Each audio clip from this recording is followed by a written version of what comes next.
A very familiar sight in Marbella to see people sitting down, and now in the winter, by a nice log fire. But how often behind that paper do you find Michelle and Stephen Euesdens themselves?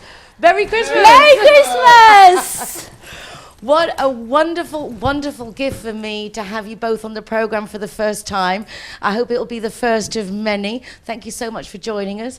Stephen, what's it like getting the Euro Weekly ready for Christmas? Oh, it's fantastic. It's all exciting. It's a hard work because we've got to get all the 6 newspapers out still every single week. So, but the team are pulling together as they normally do, and they're all looking forward to Christmas and the Christmas parties. You say 6 editions like nothing, covering 6 areas. Michelle, I mean, that's a lot of coast that you guys cover. Yeah, it's a lot of cost, it's a lot of readers, it's a lot of great team members, it's a lot of work, and thankfully, for my part, I am a workaholic, so my hobby is my passion and it's my joy. How did you guys get started in the newspaper business? Oh, it's a long time ago and it's a long story. We've been here over 20 years and we've been doing newspapers now for 20 years together. Michelle was in newspapers in the UK before, and it just was something that we did when we got here, and then it developed, and as we learnt the industry, then we started with our own newspaper back in 99, I think it was, when we took it on, and it's just been going from strength to strength since then, just thanks to the clients that we have. So we've got some fantastic loyal clients, and obviously the readers as well, and it's just been a great journey. Well, it's a pleasure to be able to read the Euro Weekly News, free newspaper, always such good information. But I think is the most remarkable is that you two work together. It's one of those most advised against things to do, to work husbands and wives together. But Michelle, you do it beautifully. You enjoy working together, and that means obviously you work all the time. So I think the thing is, sometimes it's so easy to take what you've got around you for granted, and family means everything to us. And I do actually still, after 21 years, wake up each morning and thank God that I've got the husband that I've got. I'm fortunate, he's my best friend, he is everything. I'm all those cliches. I'm not saying that there is a marriage where there's never been an argument, that'd be total but that's rubbish. healthy. If you're arguing, you care and you want to get a solution. But there's still passion there, there's still... So we can't imagine ever working apart. We can't imagine... I mean, if Stephen ever goes anywhere on his own, he'll ring me up and he'll say, hold on a minute, my co-passenger's like not there. So for us, it's the norm. And, you know, it works for us. So that's all I can say. Was it love at first sight, Stephen? Absolutely. And that is a cliche, I know, but it was absolutely love at first sight, yeah, for sure. She always tells people, I never took her out on a date. He didn't. I think I bought her a cup of tea, that was all. And then just turned up at her home and told her I loved her, and we've not looked back since then. So that was back in the UK when this Yeah, love blossomed? That was 1996, and he is being truthful, and he hadn't actually bought the cup of tea, Nicole. I bought the cup of tea. And then he turned up at my barn and said, and I actually thought he was coming to tell me the business had closed down, and I said, my answer to everything is sit down, have a drink, do whatever, and I'll cope with it in a minute. And he said, I said, why are you here? He said, to tell you that. He said, I've fallen in love with you. And I said, well, you don't know me. And he said, I do. And we have never actually been apart since that day. What did it feel like to have someone, because there are many dimensions to Michelle, you're very creative, you're dynamic, you're passionate. To have somebody come up and say, I know you already, it must have felt very nice, obviously. I mean it worked.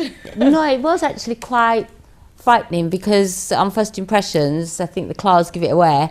I'm not easy to get to know. And Stephen had taken that time, and he got to know me underneath, and he knew that everything was a mask and a face. And he sat there and he said, this is what you're really about.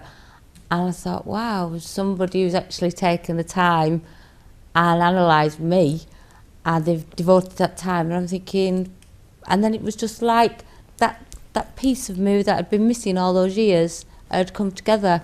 And it's always been that same. Like I say, you know, before anybody rings in and says to you, oh, you know, that nobody can have a perfect marriage. No, But what makes a marriage stronger is actually working through the hurdles that you come across, and that's what we do. And what brought you over to Marbella and to the Costa del Sol, Stephen? That's a big move to make. Yeah, it was a ferry and a car. Yeah, we both, I'd worked in Portugal before we'd met, and Michelle had lived out in Spain, in Almeria, for some years before we'd met.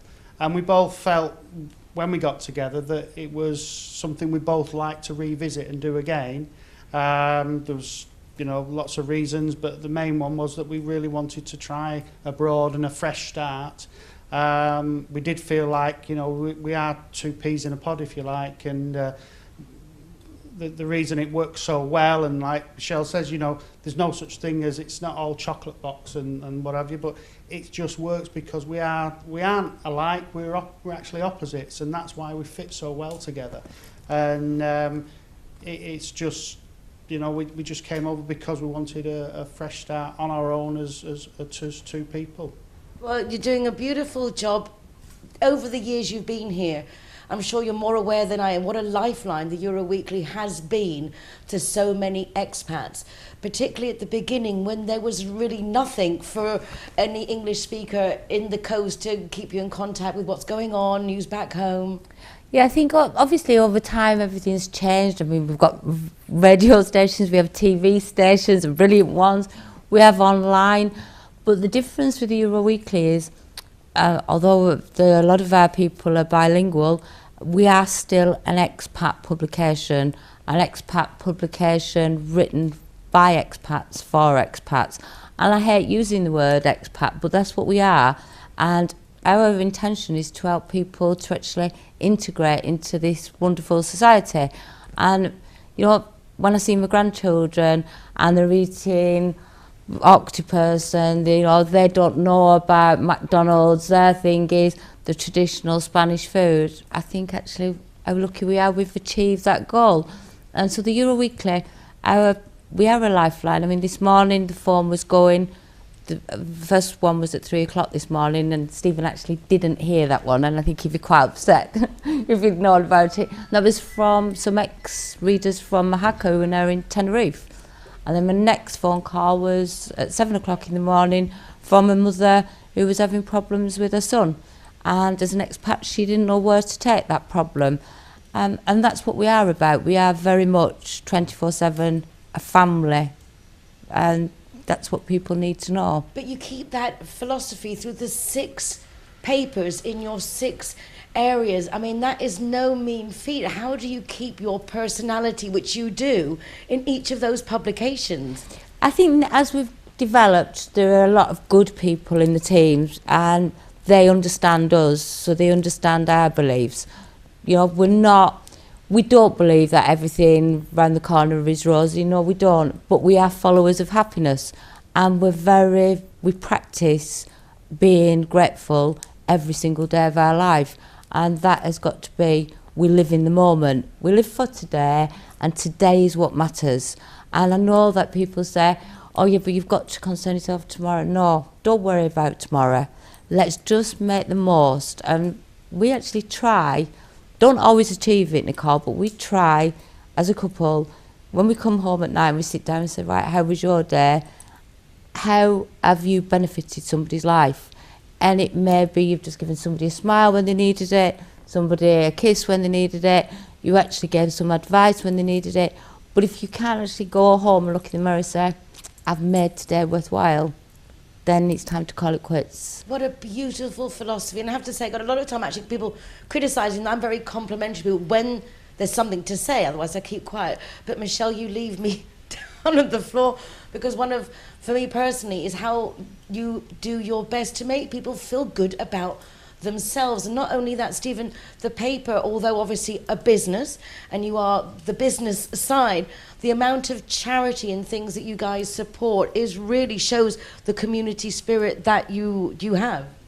We're fortunate that we have a vehicle that we can do that with. You know, many people here work very, very hard in the businesses, but they have a business that it's not as easy for them to do that. And the business that we have, it is, so yes, we're giving, but it is easier for us to do that.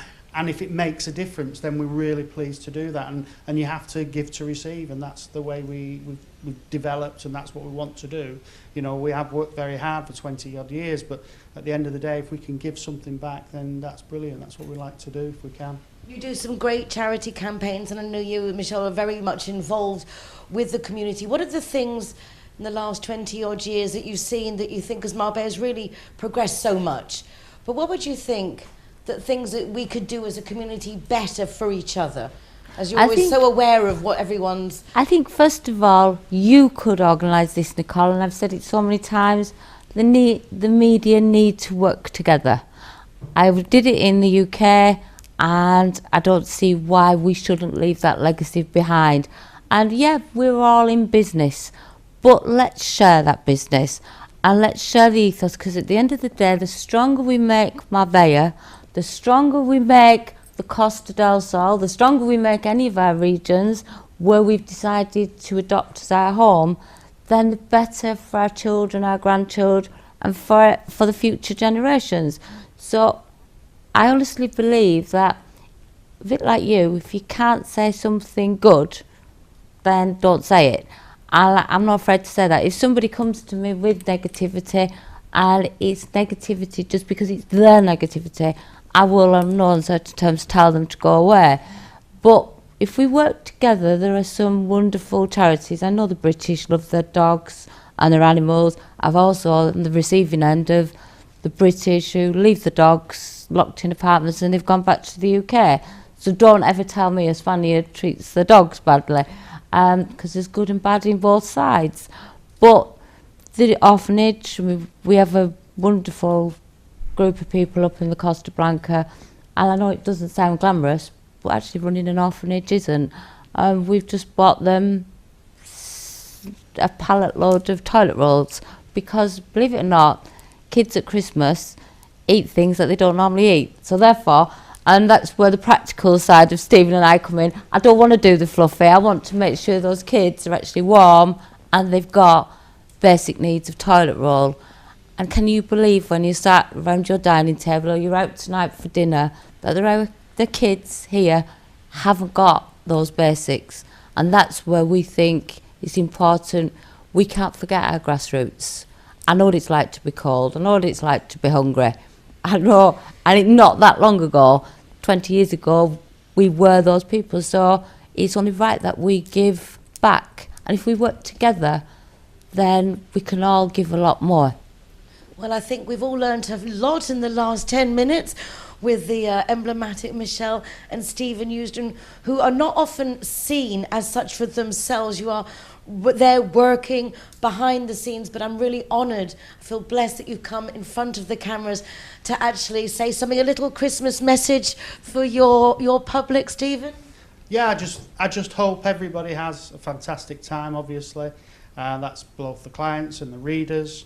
And just think about giving a little over Christmas as well as receiving, and it'll make everybody's life a lot happier.